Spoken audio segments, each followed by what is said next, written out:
1 шілдеден бастап Қазақстанда мүгедектігі бар адамдарды оңалтудың техникалық және арнайы жүріп тұру құралдарымен қайтарымды негізде қамтамасыз ету жөніндегі пилоттық жоба басталады. Жоба Ақтөбе, Қарағанды және Павлодар облыстарында жүзеге асырылады. Енді оңалтудың техникалық құралдары тек пайдалануға беріліп қана қоймай, оларды қолдану кезеңінде тұрақты сервистік қолдау мен техникалық қызмет көрсету қамтамасыз етіледі. Техникалық құралды жөндеу қажет болған жағдайда оған уақытша балама құрал ұсынылады.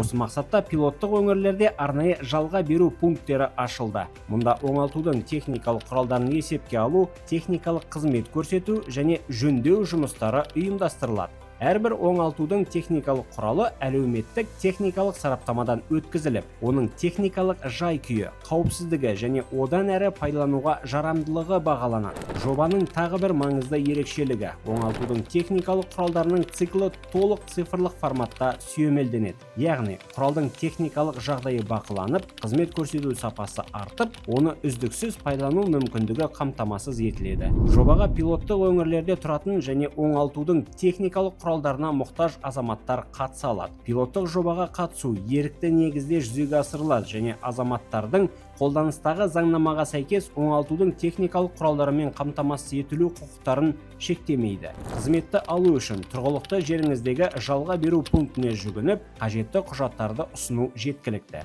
Жобаның басты мақсаты оңалтудың техникалық құралдарымен қамтамасыз ету жүйесін қолжетімді, заманауи және пайдаланушылар үшін барынша ыңғайлы ету.